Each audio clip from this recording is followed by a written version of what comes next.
Exégesis del Nuevo Testamento, Unidad 3, Clase 2.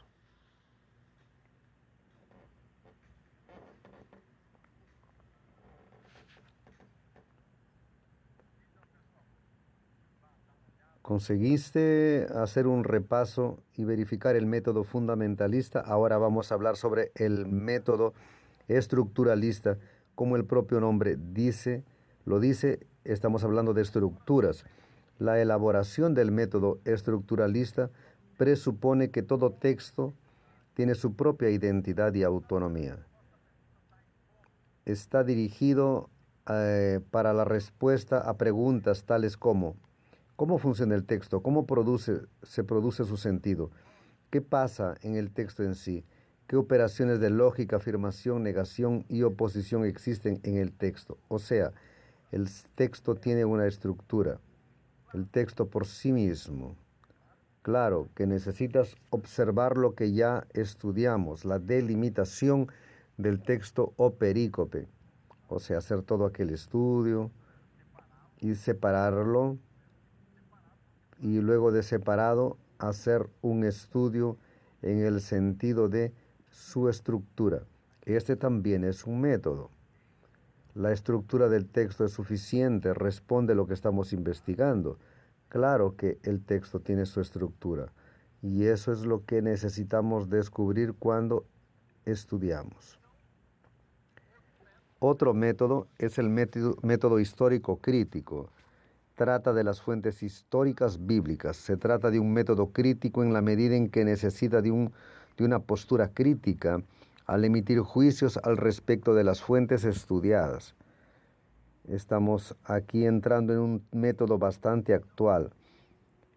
Él busca preguntas en el texto, quiere saber mucho más de lo que está escrito, aquello que está dicho y aquello que hubo intención de ser dicho, a veces de modo por tras de las palabras, y necesita descubrir eso. Eso implica muchas cosas: traducción, preguntas, una dialéctica con el texto en busca de otras respuestas que aparentemente no están mostradas en el texto.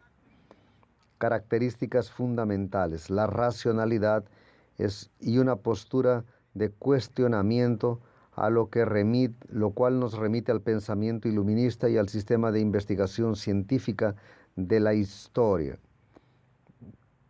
El iluminismo viene antes, mas estaba penetrando en la religión en el periodo posguerra y colocando transformaciones en la manera de estudiar la Biblia. A partir de la conciencia crítica del exégeta, a partir de la lectura del texto, va buscando otras cosas, preguntando al texto: ¿cómo es eso? ¿Por qué eso? Por eso hablamos de método histórico crítico. Estudia la historia, pero ¿será que la historia que está siendo contada aquí es de hecho así? Estamos hablando de un pueblo de la Palestina, pero que habla en griego. ¿Será que no hubo un cambio en todo eso? Hay que prestar atención. Método histórico crítico. Otra característica es la criticidad. Presupone que en el ámbito histórico no deben existir juicios absolutos y determinantes. Esto es propio de la ciencia. Aún más en el área de humanas. No hay una respuesta lista y definitiva. Si estás del otro lado, vas a tener otra visión, otra opinión que envuelve tu historia de vida y todo lo demás que eso implica, y colocar otro punto de vista. Esto es lo que enriquece la crítica.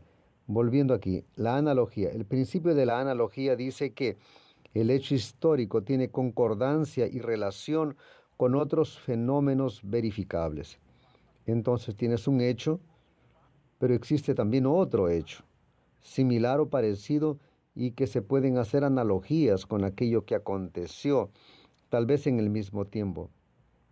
Aconteció un hecho aquí, aconteció de la misma manera también en la Galilea.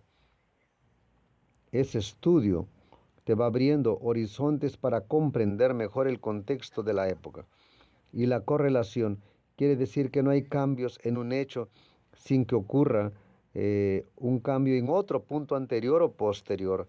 La correlación es más o menos esto. Por ejemplo, cuando estamos estudiando en el Antiguo Testamento, sucedió una cosa más o menos parecida y estás en el Nuevo Testamento y puedes ver que puedes hacer una correlación entre esos dos hechos, pero también una correlación posterior. Esto enriquece tu estudio.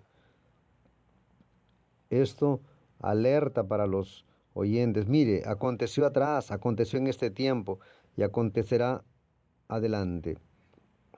Eso es lo que tienes que observar en tu estudio. Vimos estas tres formas, estos tres métodos que están para que puedas estudiarlos. Tenemos ejercicios, actividades, resuélvalos y volvemos.